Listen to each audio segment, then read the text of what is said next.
Hello and welcome to the October Fall San Diego Real Estate and Economic Update. We're going to cover a lot of items in today's update, including what's going on in the San Diego real estate market now, what's the forecast for 2025 in the following 12 months, and why is San Diego real estate doing what it's doing? Why does San Diego real estate cost what it costs? So we'll dive into some economic data, some housing data, what's going on with jobs, and what's going on with migration of people in and out of San Diego. So with that, I'd first like to introduce myself. My name is Patrick Capel. I'm the team leader of the Capel Realty Group based here in San Diego. We work at a brokerage called Compass where we help people buy and sell not just homes, not just condos, but also investment properties. I have a little over 15 years of experience in the San Diego real estate market. Just like you, I don't just work in the industry, but I'm also a consumer in this industry. I own 8 properties, both my home and some investment properties my wife and I have purchased throughout the years. I sit on the board of the Southern California Rental Housing Association, keeping a pulse on what's going on in the real estate market, including the rental housing market. My team, the Capel Realty Group, we've sold over $500 million in real estate in just the last 5 years. Today, we sell a little over $10 million per month. So with that volume of sales every single month, we maintain a very close pulse of the market and what's going on. I also just recently retired from the U.S. Navy, where I served for 24 years active duty and also in the Navy Reserves for some time. You can see my education there in the middle. Got my bachelor's degree at the U.S. Naval Academy, followed by an MBA with a focus in finance at UCLA, and I followed that with a Master's of Science in Real Estate at the University of San Diego. And yes, you can get a master's degree in real estate. I didn't know that until I was in my 30s. You can see some of the awards there on the top, but we're ranked, our team, amongst the top 1% of all real estate brokerage teams in the United States.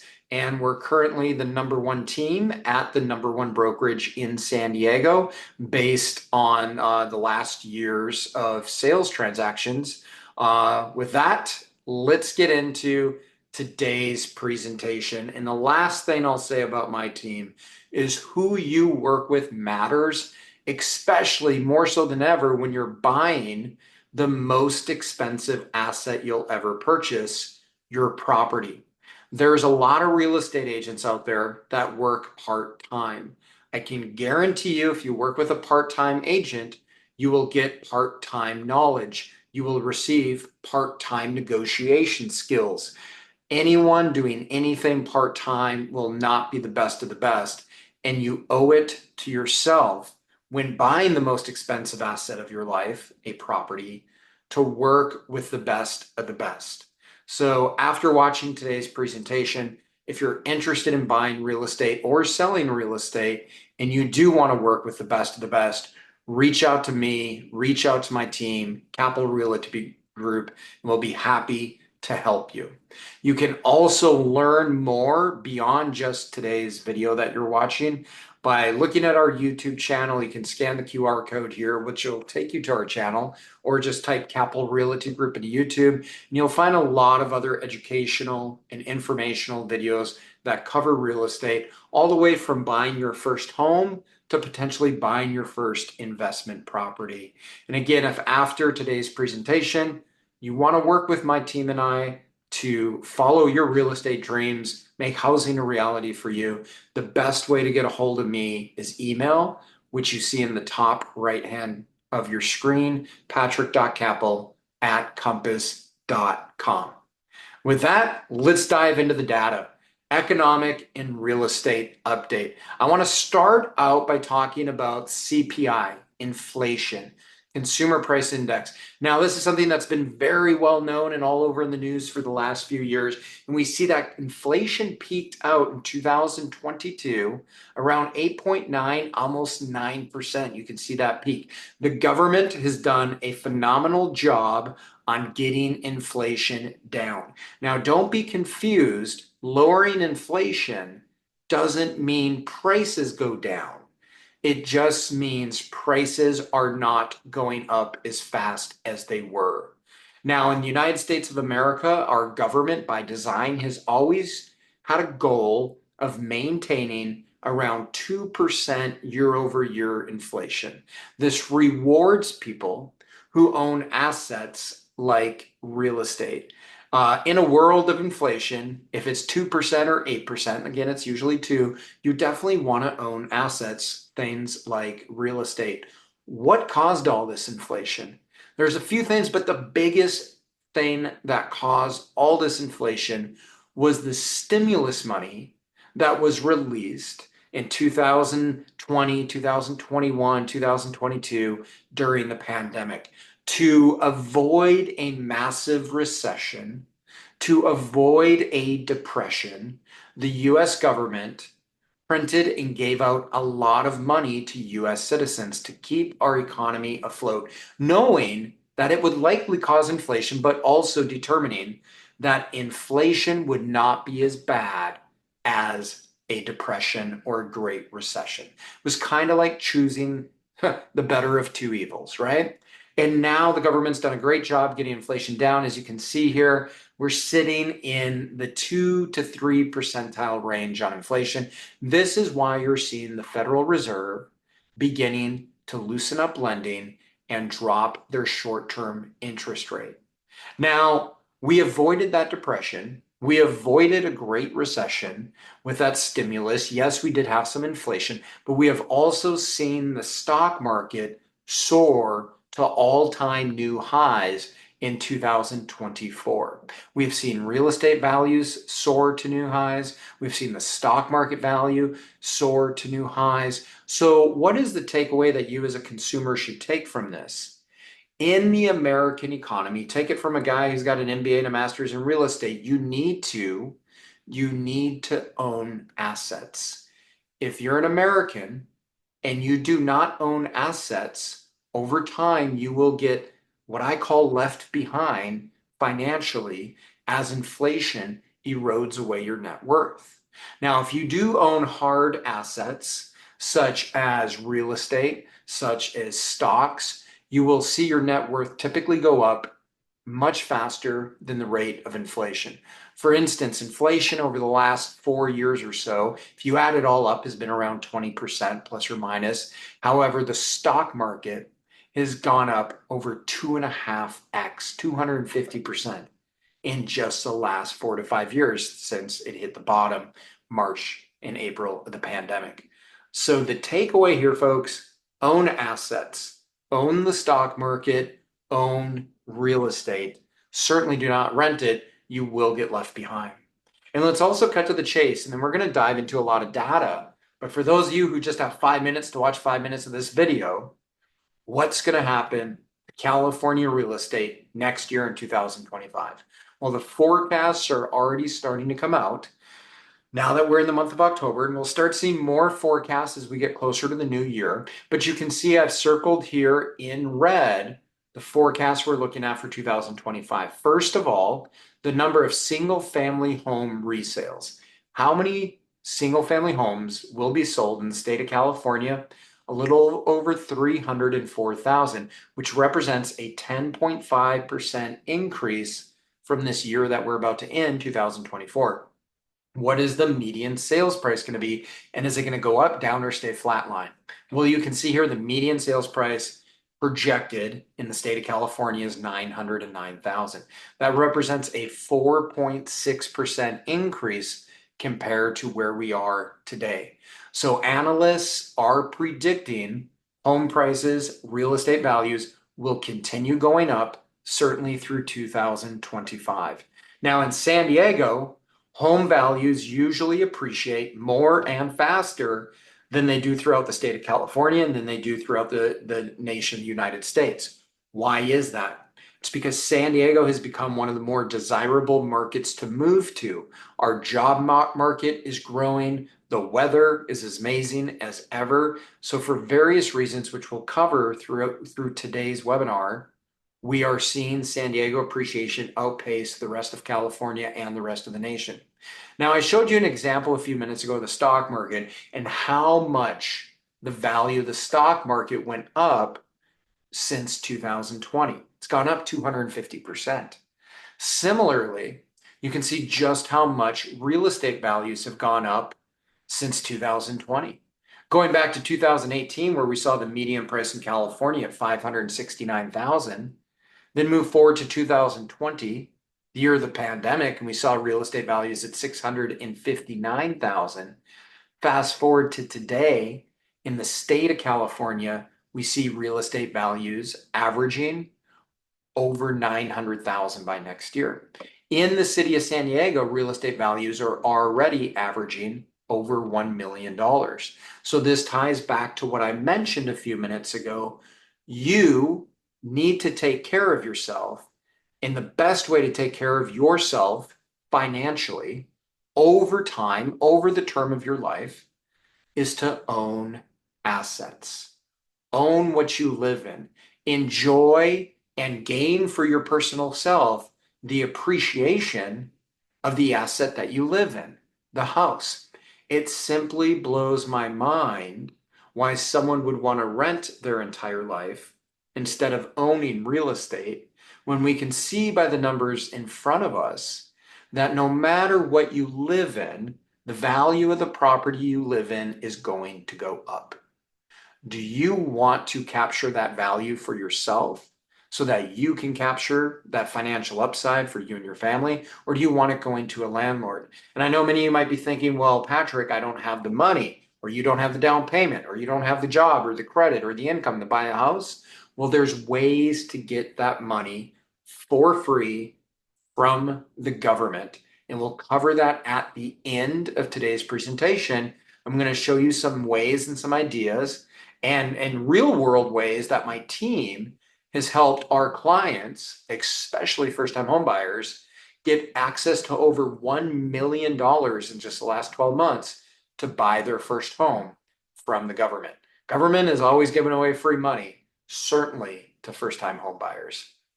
So let's dive in to San Diego and San Diego home prices. We can see here that San Diego home prices have kind of leveled off, as they often do at the end of the year. Right now, your typical single family home in the county of San Diego is going to be just over $1 million at 1.05.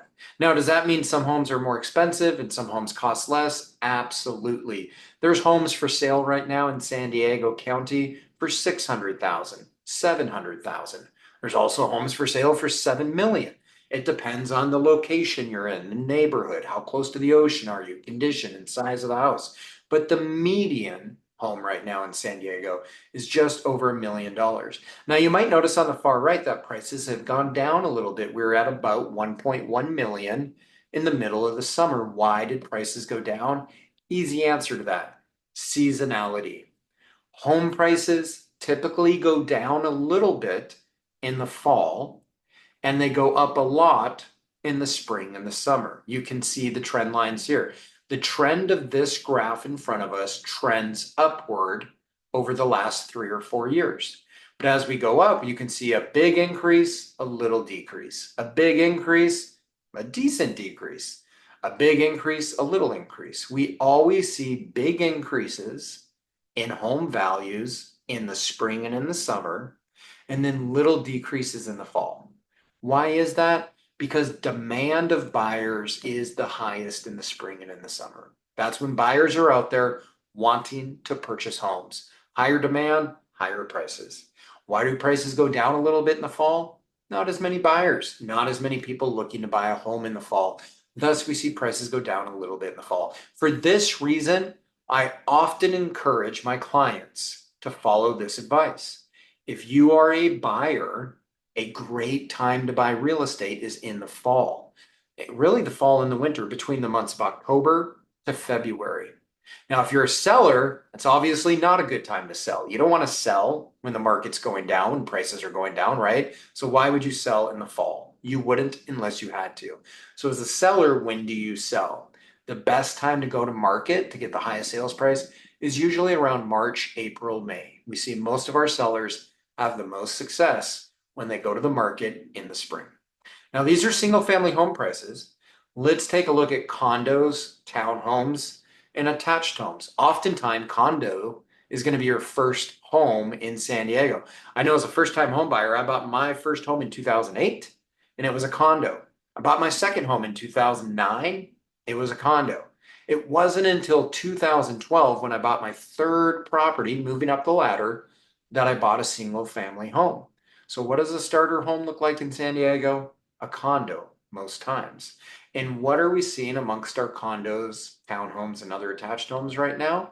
Also having that seasonality dip that we see in the fall, but it's a little bit stronger. You can see that the median price of a condo right now is about 650,000. And it wasn't too long ago, just this last summer, the median price was 700,000. So what does that mean for you? If you're a buyer, especially if you're a first-time home buyer, you can get a bit of a discount right now on condos in townhomes. And it would be wise for you to go out and try and buy one during the months of October through January before prices start going back up. So the takeaway here, a little bit of a dip in the fall, prices go up in the spring. A dip in the fall, they go up in the spring. Condos have dipped a little bit more than single family homes right now. So if you're in the market to buy your first home and you're thinking a condo or a townhome, now is the time to strike.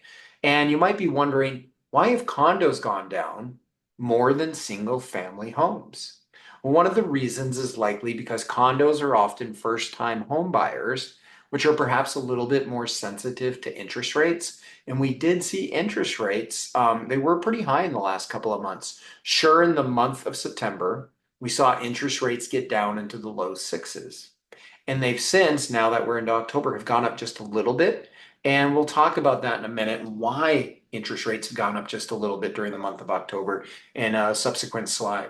But first, let's step back one more time and take a long view look at the median sales price of both single family homes, which you see in blue, and on the bottom chart, the line in blue, that's the price of single family homes, just the median price.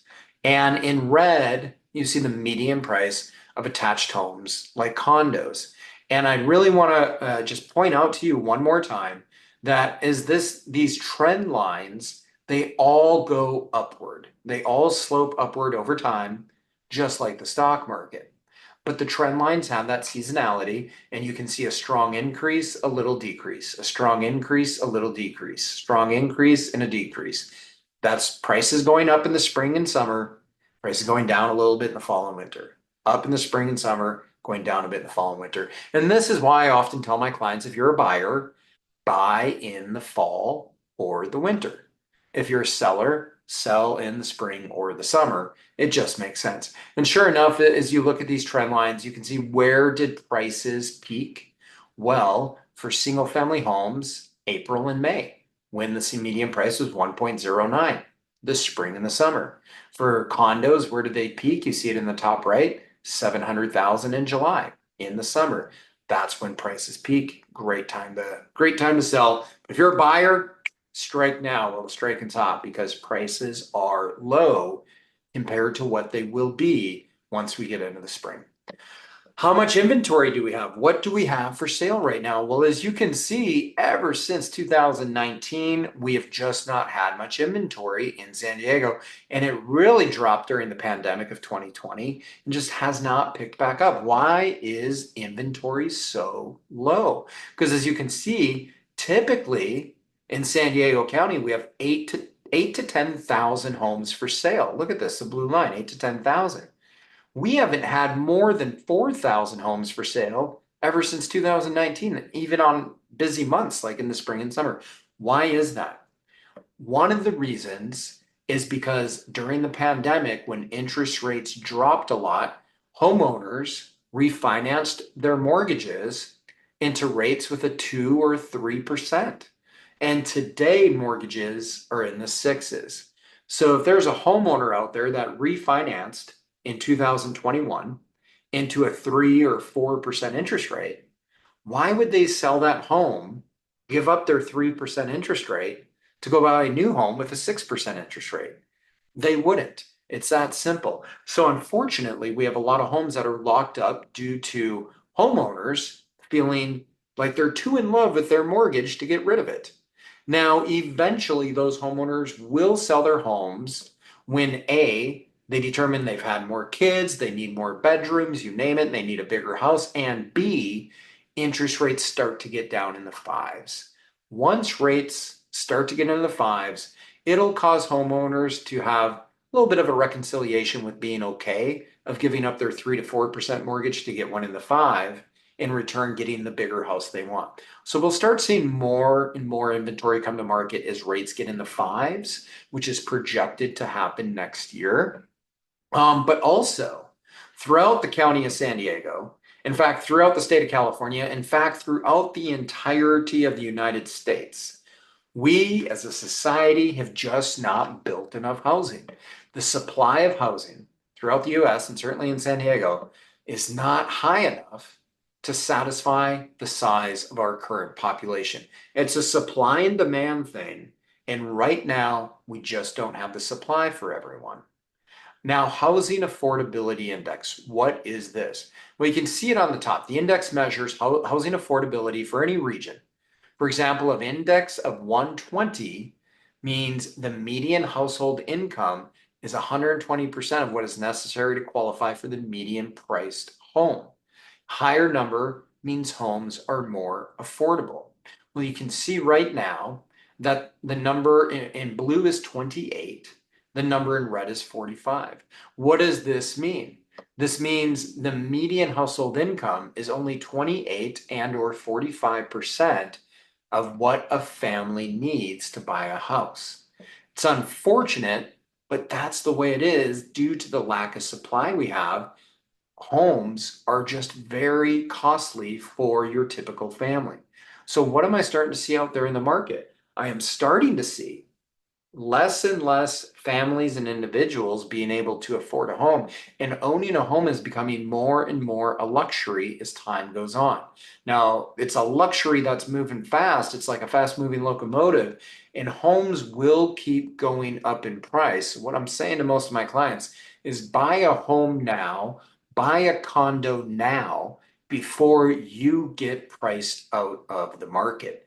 And I've seen that happen, unfortunately, to some people where one year they could afford a home, they decided to wait 2 or 3 years, and 2 or 3 years later, that individual or family is now no longer able to qualify to buy a home. Or the home they wanted to buy, they can still qualify for it, but it costs 10 or 20% more than what they could have bought it for 2 or 3 years ago. So do your future self a favor and buy sooner than later, because the longer you wait, the more expensive housing will become, the more unaffordable it will be for you. Now, I've talked about supply and demand a couple of times already, and you'll hear me say it more than once during this presentation. But the bottom line is we just don't have enough supply. And truth be told, I believe in my lifetime, we will likely never have enough supply for the demand. And I'll show you why when I show you later on in the presentation, the demographics of not just millennials, but almost more importantly now, Gen Z, and how big of a population Gen Z is. And they are starting to age into their 20s, and pretty soon Gen Z is going to want a ton of housing that we just haven't built for them. So what's the bottom line, and what are some key takeaways that really you need to have sticking with you? And then we'll dive into some more data. Number one, there is not a real estate crash on the horizon. Anyone who might say to you there's a real estate crash on the horizon, stop listening to that person. They have no idea what they're talking about. Number two, there is not enough real estate supply. When in anything, it doesn't matter if it's food or if it's housing, if you don't have enough supply of something, the price of it goes up due to scarcity. Over the long term, for this reason, we will see real estate values continue to go up. Additionally, we will continue to see rent going up, because just as there's not a lot of housing out there to buy, there's also not a lot to rent. So we'll keep seeing that go up. And as I've mentioned before, now is a good time to buy real estate, especially in the fall and winter months when prices are somewhat low.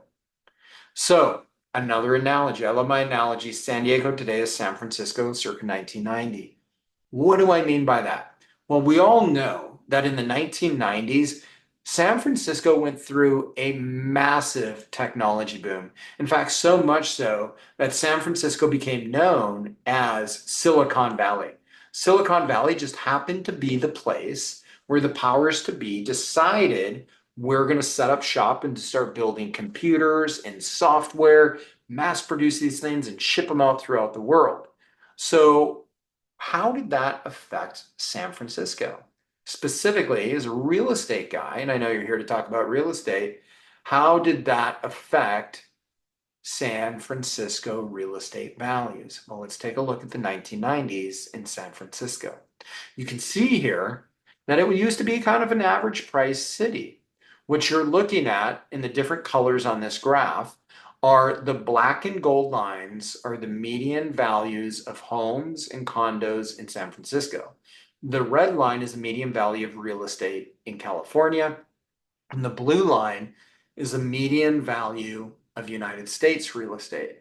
As you can see, California real estate always has and probably always will be worth more than real estate throughout the US, just because California real estate is extremely desirable to own, and we don't have the supply to satisfy all the demand of folks that want to own it. But what's interesting is to see the rampant takeoff in real estate values in San Francisco throughout the late 90s and early 2000s, and even going on throughout the teens. What caused that? It wasn't that all of a sudden the weather in San Francisco changed, it's that the economy changed. And I always advise my clients that if you want to know what's going to happen to real estate in a city, in a state, in a county, if you want to know what's going to happen to real estate values, look at what's happening to the economy around the real estate. You see, the value of real estate, the value of property has more to do with the economy around that piece of real estate than anything else. This is why a house in a major city with huge economic growth occurring and a lot of jobs, the house in the middle of that city is going to be worth more than the house in the middle of Nebraska or South Dakota. Additionally, in a place where it's harder to add inventory, places like San Francisco, San Diego, you're also going to force a lot more appreciation.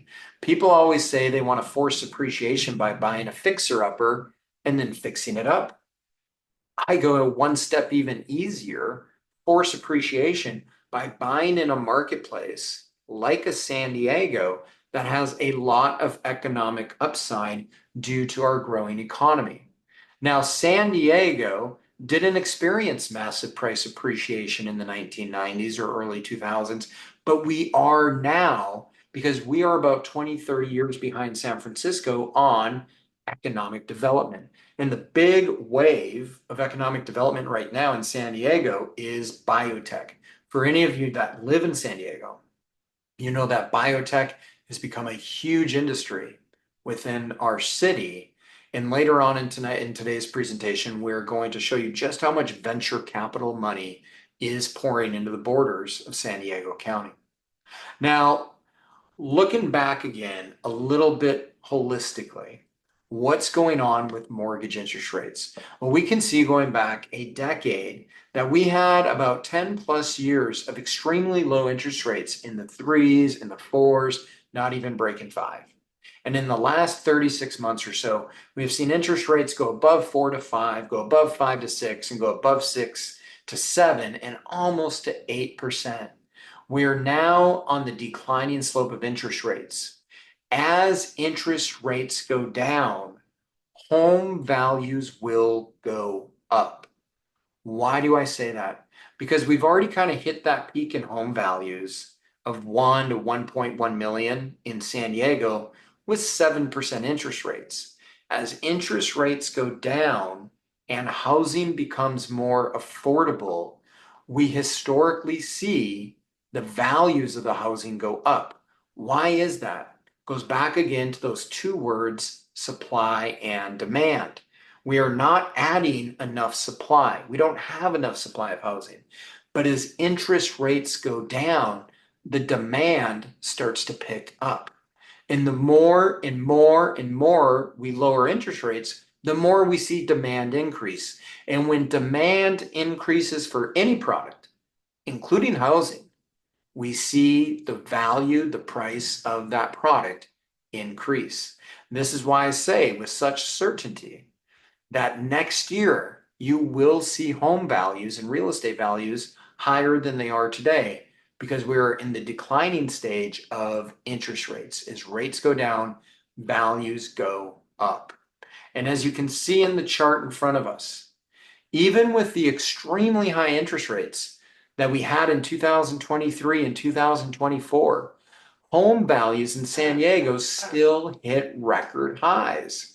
That tells you that as interest rates go down, there's still plenty of room for home values to continue to go up. Now, going back and looking at decades of data, economists have learned what people do based on interest rate levels. And we know that when interest rates are above 6.5%, where we have been for the last couple of years, demand is limited and or weak. But again, even with that limited and weak demand, we saw home values hit all-time record highs because we just don't have enough supply. And we also know that as interest rates go down and get below 6.5, buyer demand goes from limited to good. We also know that as interest rates go below 6 and into the fives, buyer demand becomes extremely strong. So, as a potential buyer, how can you take this information and utilize it for yourself? Well, if you're a buyer and you wait to buy, just realize if you wait until interest rates are in the fives, you will face a lot of competition. You will face a lot of other demand from other buyers, and you will face higher prices that you're going to have to pay for the same house. Whereas if you buy today, well, interest rates are still in the sixes. There's a little bit less demand, a little bit less competition. You can buy a home or a condo today with less competition and at a lower price than what you would pay a year from now. And you might think, yeah, but then don't you have to get a 6 or 6.5% interest rate? Yes, you do for now, but it's temporary. You see, even if you take out a 30-year mortgage, your interest rate doesn't have to last forever. You can refinance your mortgage as many times as you want as interest rates go down. So let's say you buy a house today and your interest rate is 6.25% and you didn't have too much competition because it's the fall.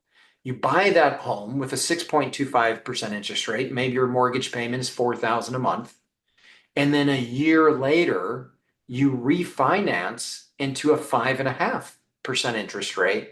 You pay off your old mortgage, your new mortgage refinanced at 5.5, and your mortgage payment goes down hundreds of dollars. So yes, by buying now and refinancing later when interest rates go down, you can actually shave hundreds, if not thousands of dollars off of your mortgage with that refinance. So the question comes, why are values going up in San Diego so much? And I've already talked about supply and demand, but let's get into some of the granulars, some of the real things that are happening in Southern California affecting the supply and the demand sides of the equation. So first of all, Southern California has become a beacon for good, high-paying jobs. And not only are we seeing a lot of domestic Americans wanting to move to Southern California for the weather, for the jobs, for the lifestyle, but we're also seeing a lot of international buyers moving back into the Southern California market. People simply want to live here. And Apple learned it firsthand when they said they were going to move an artificial intelligence team from San Diego to Austin, Texas. And most of the team said, no, we're staying in San Diego, and they put up a fight. We're seeing that more and more, especially with back to office type of work orders coming from CEOs. People are saying, no, I want to live where I want to live and work remote if possible. Now let's compare some areas like Texas and Arizona and Nevada to areas like Southern California when it comes to employment growth, and in-migration. Now, all these areas I just mentioned, Southern California, Texas, Nevada, Arizona, all of these areas, irregardless of what you hear in the news, people are moving to these areas. We can see here how much has employment grown year over year in various cities. Now, everyone took a bit of a nosedive in 2020 during the pandemic. We all know that to be a fact. But since 2021, believe it or not, we have seen employment growth in Los Angeles, in Orange County, in Riverside, and also in San Diego. When you hear that people are leaving California, that's just not entirely true. The truth is, there's people leaving every state, and there's people moving into every state. Okay. Now, I always say what's important is your net, two things, your net migration. How many people are moving out? How many people are moving in? And then the second important thing is the quality. Who is moving in and who is moving out? Now, I don't want to get into comparing the quality of people versus people, but let's compare the incomes of people because that is what affects the value of housing. The folks moving out of Southern California, for the most part, not a blanket statement, but for the most part, a lot of the folks moving out of Southern California are the ones who cannot afford Southern California, San Diego anymore, but they can afford Nevada, they can afford Texas. And a lot of the people moving into Southern California are the folks that have high paying jobs, high level degrees, high levels of net worth, and they can afford the San Diego and the SoCal home prices. But the chart in front of you, I want to illustrate that job growth is happening.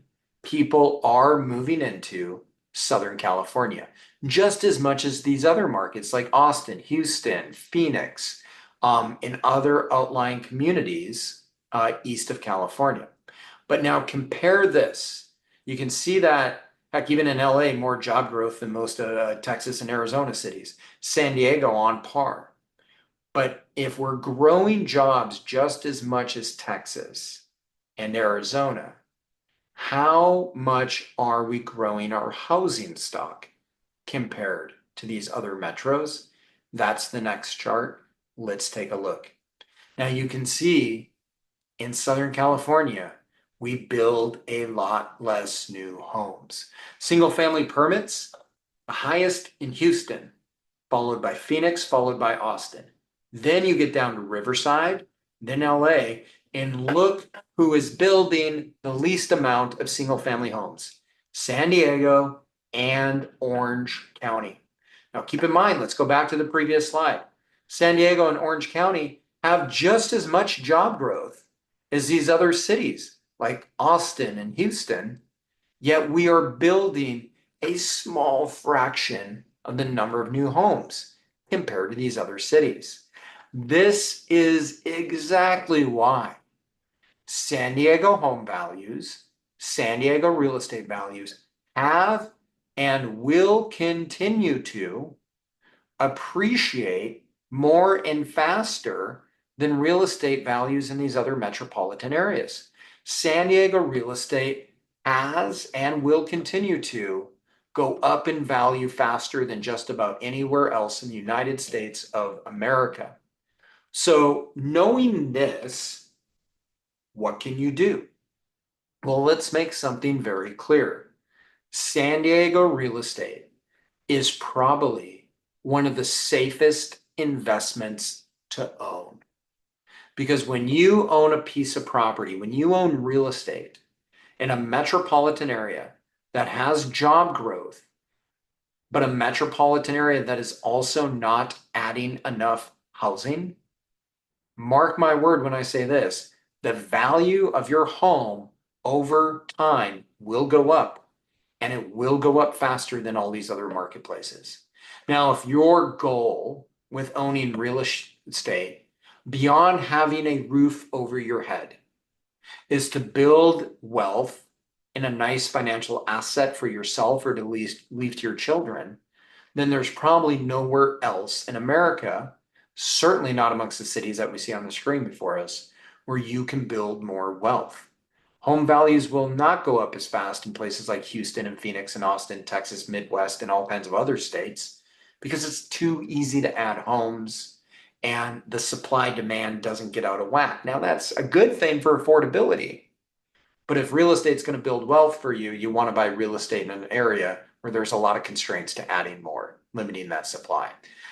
Is it good? Is it bad? It's just the economy that we live in, and we must live by and take advantage of these rules and this data that we understand. So for the reasons I just discussed, John Burns, you can see in the bottom right of your screen, one of the foremost research and consulting firms when it comes to real estate throughout the United States. So John Burns did an analytical study earlier this year in early 2024, and they rank different metropolitan areas as weak or strong markets. You can see it here. They call it slow, normal, stronger, very strong. And as you can see, those markets I mentioned, just about every market in Texas, every market in Arizona, every market in Florida, every market in the Midwest, real estate is either slow, very slow, or normal. Your Midwest markets, your desert state markets, your Southeast markets, most of those real estate markets are going to be slow or they're going to be normal. In other words, real estate values are not going up that much. In fact, they might even be going down quite a bit, as they did in many cities in Texas, like Austin. Whereas markets that have constricted supply, markets that are coastal, markets that have strong job growth, that's where you're going to see strong real estate markets, healthy real estate markets. Now, there are only two markets in the entirety of the United States of America that John Burns ranked as very strong, good real estate markets. And that is San Diego and Orange County. Now, if I was a betting man, and I'm an investor, I buy real estate, I'm a consumer just like you. If I want to put my money into real estate that's going to hold its value and increase the most in value, I'm investing in areas in dark green. And if your goal is to buy stable real estate that's going to go up in value, hold its value, and increase more than the rest of the United States, you would probably target those areas in dark green as well. And lo and behold, there's only two of them. We're fortunate to live in them, San Diego and Orange County. And they're so strong because of these previous slides I showed you. We're just not building enough real estate to sustain the job growth that we have here. And for that reason, we're seeing values stay strong and continue to go up. In fact, in just the last 12 months, San Diego home prices have gone up 9.4%. And mark my word, they will continue to increase over time. It's a good investment. This is why we're seeing San Diego so much in the news. San Diego real estate. San Diego ranked as one of the top 5 best markets in 2024. We also see a realtor.com website that listed numerous numerous cities that were going to have good upside in real estate this year, San Diego being at the forefront of them. Now, this is all happening not just because we don't have enough supply, but also because our economic growth in San Diego, our expansion that is happening right now in San Diego. So let's take a look at some of the money, some of the jobs, some of the economic growth happening in our very own backyard of San Diego. Well, we can see from 2015 through the pandemic, a lot of cities jumped on the bandwagon of technology and jumped on the bandwagon of receiving venture capital. It's no longer just San Francisco, but there's some other big players that have moved into the tech space, the biotech space, the artificial intelligence space. And there is no city in America that had more venture capital growth than San Diego, even more than the city of Seattle. We see that here in the chart right in front of us. Additionally, not only did San Diego receive and grow more in the tech space than any other city in venture capital dollars, but we see that San Diego also ranks #1 and grew more than any other city in the United States and America in tech talent, tech jobs. So where do we get this data?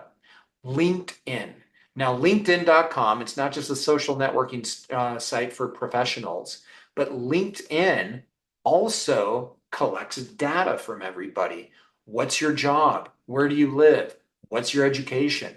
What's your income? And LinkedIn, through the data they collect, can share with us which cities in America have the most tech growth and tech talent growth.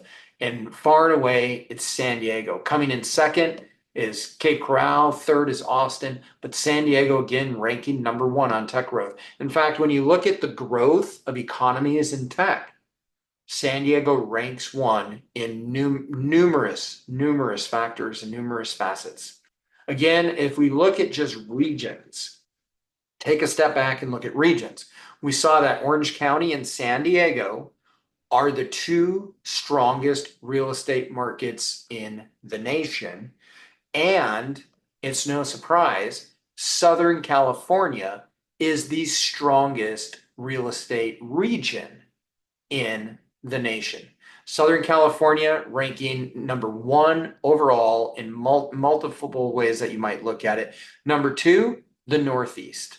And it takes till number three, you get to Southern Florida, which I would be concerned to own real estate in Florida with all the hurricanes and devastation and spiking in insurance premiums we're seeing folks out in Florida have right now. So far and away, SoCal, specifically Orange County and San Diego, are some of the best real estate markets right now to put your money into.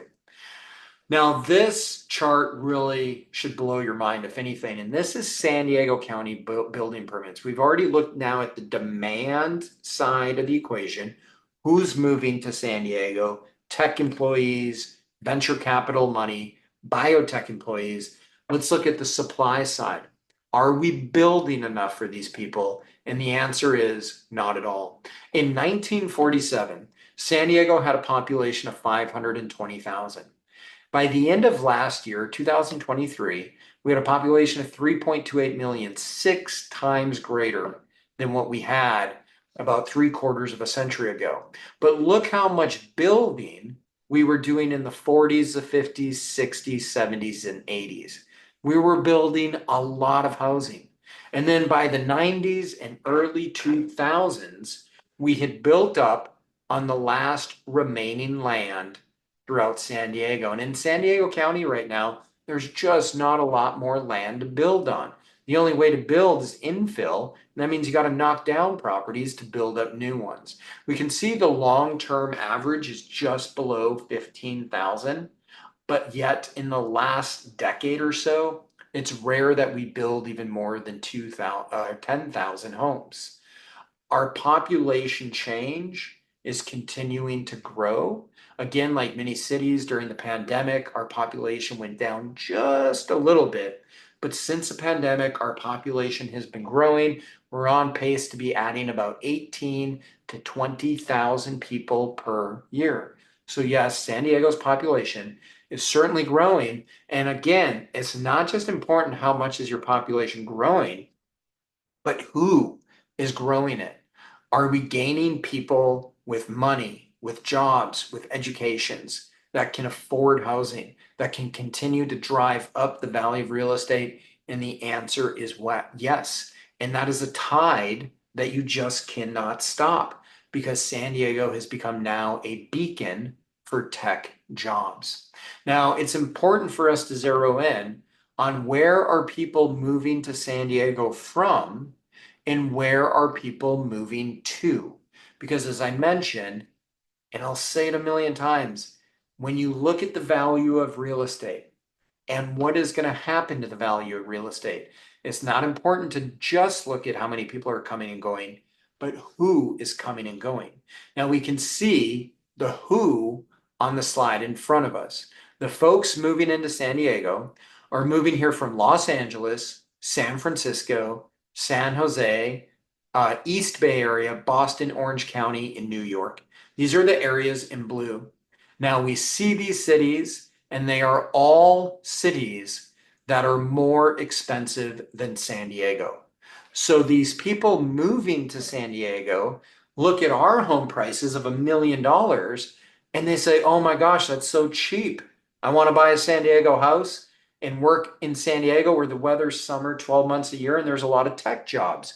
So that's who's moving to San Diego and driving up our home prices. People that are leaving San Diego, where are they moving to? We can see Riverside is the number one attractor of San Diego's. So those are people that still maybe want to work in San Diego but can't afford it. So they move to Riverside. People that want to live in California but can't afford San Diego, they move to Riverside. What are the next few cities? Phoenix, Las Vegas, Nashville, Houston, and Dallas. These are all cities that are cheaper than San Diego. So the folks moving here are moving from expensive cities, and oh, it's worth mentioning, expensive cities with great universities. And the folks moving away are going to cheaper cities. And yet our population is still growing by about 20,000 people a year. So this tells us that the folks moving in can afford it, the folks moving out can't. Real estate values will keep going up. Now, you might see in the top of your screen, our net migration is negative, little over negative 6,000. So how is our population still growing by 20,000 if the net migration is a little bit negative? The answer is simple. Birth rate. Population changes, not just because people are moving in and out, but also because of birth rate. And there's a lot of babies being born in San Diego every year, ensuring our population is continuing to grow. Now, another chart showing historical trends of what we build in, and I circled in red what we need to build. Now, we need to build over 21,000 units a year just to meet our growing housing demand. And that includes folks that need to move into housing, folks that are moving out of mom and dad's basement, and housing needs to get replaced because maybe it's 100 years old. We need to build over 21,000 housing units a year. Yet we only build about 9,000 a year. We're only building about 9,000 a year, and irregardless of what the politicians are saying, we are not building enough. We will not build enough. And we likely will not build enough in my lifetime because there's not enough land, there's not enough labor force to go out there and build the housing we need. Now, I mentioned that San Diego's growing by about 20,000 people a year. And over the last decade, we grew by almost 250,000 people. Now, again, when you buy real estate, remember this. The odds of you making money or losing money on your real estate purchase, be it a house that you live in or be it investment, you want to invest in areas that have population growth, good job growth. You do not want to buy in areas that have jobs leaving, populations declining. So looking at this map, where should you not buy real estate if your goal is to not lose value in your house or your investment? Don't buy real estate anywhere that's pink and red. You can see all the pink and all the red throughout the United States here. These are counties where the population is going down. Where you see green, those are counties where the population is going up. The darker the green, the greater the percentage growth of population change. And it doesn't get any darker than San Diego County, where you see we gained almost 250,000 people in just one decade. And those folks, again, they're flooding in from other cities that are even more expensive than San Diego. And they see San Diego as a bargain, especially for the weather we have here. Now, I've mentioned the phrase owning versus renting a few times. I don't know why anyone would ever want to spend their entire life renting. And even if you think financially it's out of reach, I'm going to show you at the end how it can be in reach. But as we look at the trends over just the last 5 or 6 years, we have seen the disparity between the haves and the have-nots, the rich and the poor, is getting wider and wider. And what typically defines the have and the have-nots is, do you own real estate or do you not? And we see the gap in the net worth widen between these renters and between homeowners. In the United States, the Household net worth of your typical renter is around $10,000, if that. The typical net worth of a household that owns a home is 396,000, almost $400,000. And that number is much higher for those who own a home in Southern California in San Diego. So what should you do? Should you wait to buy or should you buy and then wait? I think I've answered that question a dozen times over. I've answered how the fall in the winter is the best time to buy. Prices go down a little bit in the fall and the winter. It's a good time to strike. Demand is not as strong, so you have less competition. But what should you do? Well, let's just take a look at how much prices could go up over the next year or two. Now, what I did is let's assume we have a buyer who wants a monthly mortgage payment of around $4,000 a month. Well, when rates are at 7%, which they were at just this last spring and summer, just this last summer, rates were in the sevens, even higher. Anyone who wanted about a $4,000 mortgage would buy, they could afford a $750,000 house. All right. Now, fast forward a year or two. It's very likely next year we're going to see rates in the fives. It's very likely that in 2 years, we could potentially see rates maybe even in the fours. So as interest rates go down, that same person, they got the same job, they can afford $4,000 a month in a mortgage. What's going to happen? The seller and all the sellers out there aren't all of a sudden going to be kind and generous and say, I'll tell you what, I'll still sell you my $750,000 home and you only have to pay $3,000 a month now because interest rates are 4.5. What the sellers are going to do is increase their prices, and real estate prices will keep going up and up and up as interest rates go down and down and down.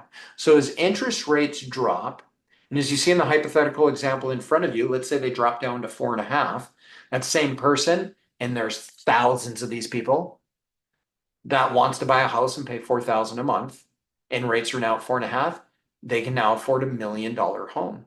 It doesn't mean all of a sudden they can buy a better home in a better neighborhood with more bedrooms, more bathrooms, and a bigger yard. It just means the home that in 2024 cost them $750,000, in 2025 or 26, that same home is now going to cost them $1 million. This is why I tell all of my clients, especially my buyer clients, buy now before interest rates go down further. Because as interest rates go down further, home prices will go up. And as we see in the graph in front of us, just a 2.5% drop in mortgage rates can swing the pendulum on prices so much that real estate prices could go up 33%. And remember, as I said, you could buy a house today with like a 6.5% interest rate. And in a year or two, you can refinance it into a lower interest rate. You can always refinance your mortgage interest rate lower, but you can never refinance the price you bought your home for. So buy now before prices go up, refinance later, just as the slide in front of you shows. And even if maybe you want that 5% interest rate now, even though interest rates are at 6.5, there's programs you can use to get the lower interest rate now. And those are called 2-1 buy down programs. How do they work? We've used them with numerous buyers that my team has worked with. And maybe you write an offer to buy a house or a condo, and you ask the seller to pay a credit to you to buy down your mortgage rate so that you can have that 5.5% rate today instead of having to wait a year. It's a 2-1 buy down program. You can reach out to me if you want more information on that. There's also my favorite, down payment assistant programs, also known as down payment grant programs, where the government will give you money to cover your down payment. These programs are amazing. You can get anywhere from a few $10,000 to $100,000 to help you buy your first home. Now, a lot of people come to me though and they say, but Patrick, isn't renting cheaper than owning? Over the long run, it never is. Now, maybe over the short run, year or two, it is. But when you peel back the layers and you look at the numbers, you look at the math, owning is almost always cheaper than renting over the long term. As we look at the graph in front of us, again circled in red, we can see that over the past 3 years, San Diego has been one of the top 10 cities in rent increase. If you rent, your cost to live is going to go up year over year, over every year. Yet if you have a mortgage, mortgages stay the same. Your principal and interest payment stays the same for 30 years.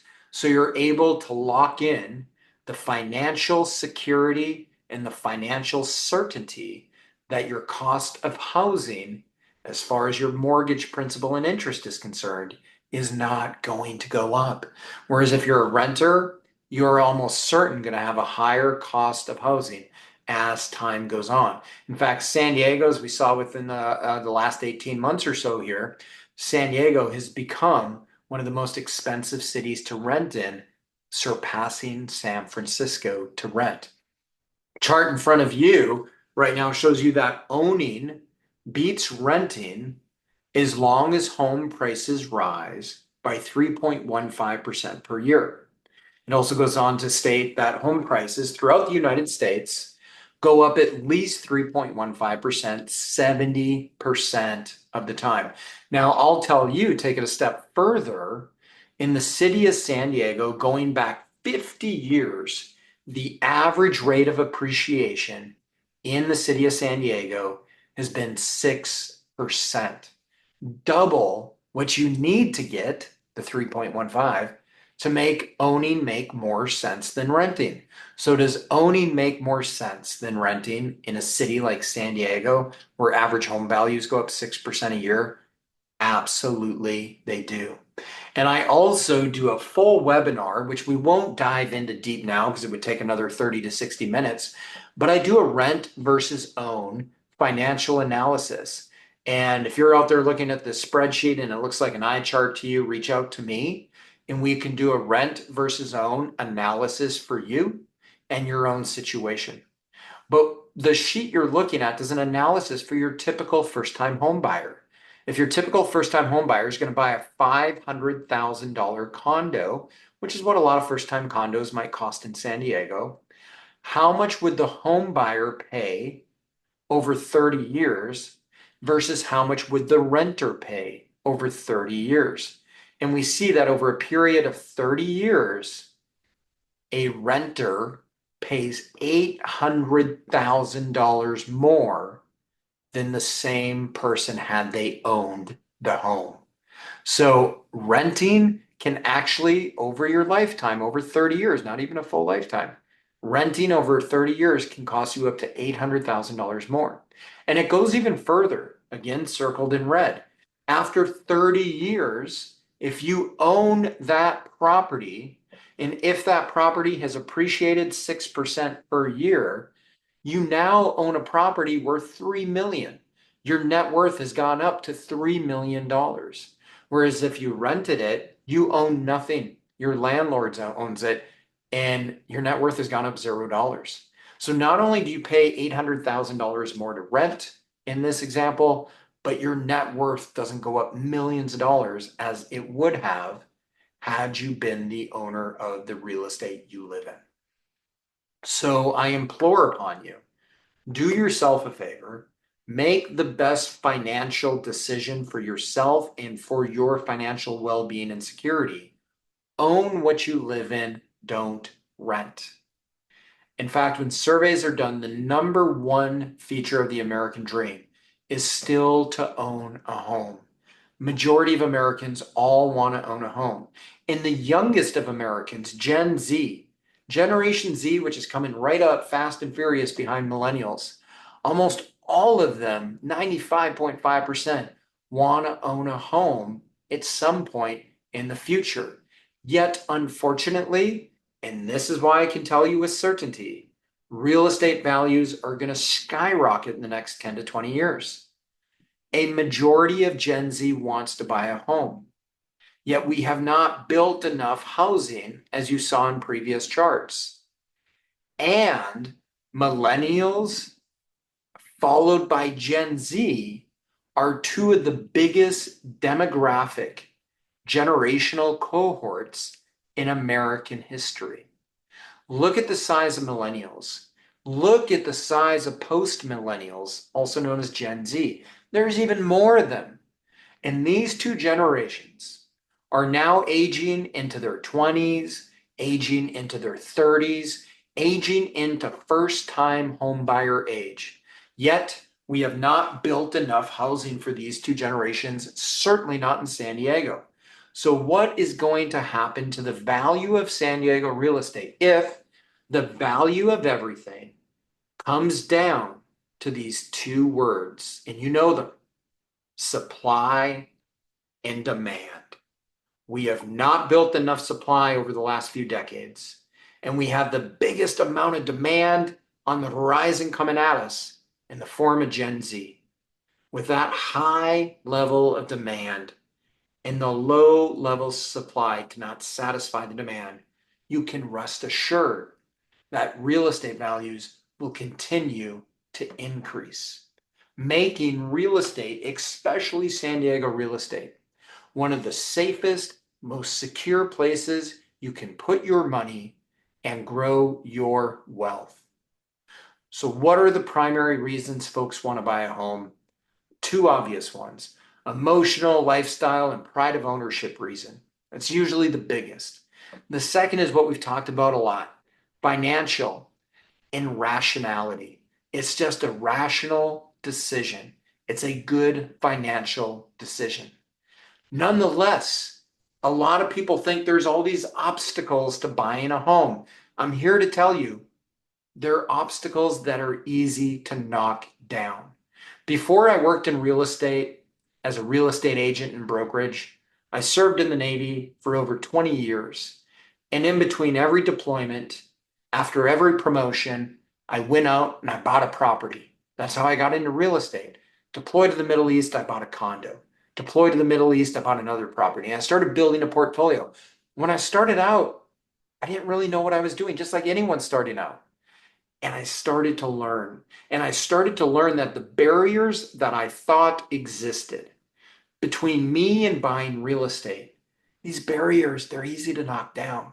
Now, first of all, the biggest barrier that Gen Z especially thinks exists is the savings, the down payment. They think you need a big down payment. They think you need a lot of savings. They think you need to put 20 to 25% down. I'm here to tell you two things. Number one, you can buy a house with as little as 0% down. You can buy a house with 3.5% down. You can buy a house with 5% down. You can get, and this is the big one, you can get free money from the state of California to cover your down payment. You can get free money from the county or the city of San Diego to cover your down payment. Again, we helped our clients just this year access over $1 million in free money from the government to utilize towards our clients' down payments. One of my team members bought his first house. California gave him over $100,000 to buy his first house. The number two obstacle is not knowing where to begin. Well, I'll tell you where to begin. How do you start this home buying process? It typically looks like this. You reach out to me or my team, Capital Realty Group, and we schedule an initial 60-minute meeting where we can learn more about you, what your real estate goals are, what your life goals are, and how real estate plays into that. And we answer any and every question that you have about real estate. It costs nothing to meet with a real estate agent.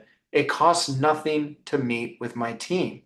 But that's where you begin, is meeting with knowledgeable experts that can help guide you through the what can be a very stressful transaction if you're working with the wrong person, or it can be a very seamless, peaceful transaction if you're working with a seasoned professional. So with that, if you have any questions on how to start out, how to buy your first place, your second property or your first investment, reach out to us.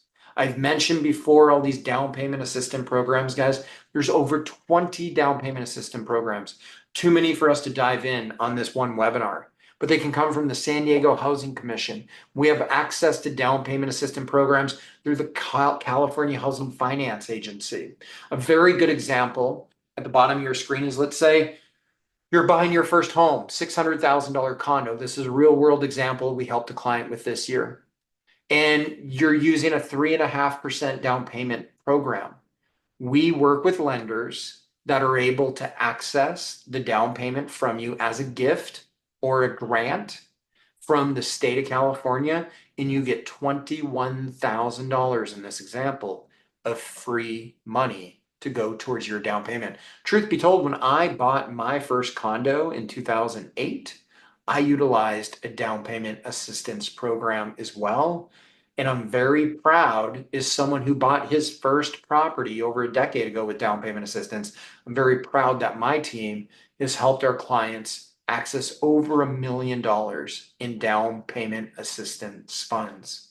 I'm going to end the presentation on this note because I've met and seen so many people that want to buy real estate, they want to get into real estate, and they think about it, they talk about it, but they never take action.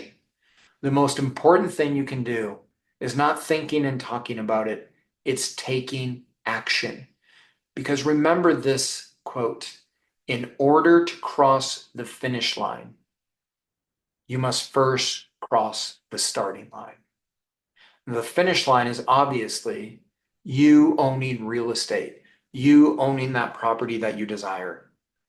What does the starting line look like? Again, what the starting line looks like is a one-on-one meeting with you and my team. We can do it in person, we can do it in Zoom, we can do it anytime you're available. And if you're interested in stepping up to the starting line, learning more about real estate, having us really dissect your personal situation a bit so that we can best help you. Should you buy a single family home or a condo or maybe a duplex? Should you use a down payment assistance program or not? And if so, which one? Reach out to me, reach out to my team, because at the end of the day, when you're making the biggest financial transaction of your life, who you work with matters. You owe it to yourself to work with a team of full-time professionals. And I stand by my team's reputation. You can type my name, you can type my team into Google, research us as much as you would like, and I am certain that you will find there is no better real estate team to help you than the Capital Realty Group. And with that, I'll end it on this slide. You see my contact information in the top right, patrick.capel@compass.com. Best way to get a hold of me is that email. I've obviously also included my personal phone number as well as Instagram, Facebook, and you can watch many of our other webinars on the YouTube channel, Capital Realty Group. I look forward to hopefully having the opportunity to work with many of you out there, and know this, just as much as I shared some information and education with you today, every client that my team works with, we educate you throughout the entire process. We work in real estate sales, but as I always tell my team, we are not salespeople, we are educators. Nobody likes salespeople. I don't like salespeople, but we all love people that educate us. My mom and dad were both educators, and I believe that is why I approach this industry, which many people approach as a real estate sales job. I approach it as a real estate education job. And it is our honor to educate every single client that we work with throughout the entire real estate process. And I hope that we have the honor to work with you someday. Thank you for watching today's presentation, and we look forward to working with you.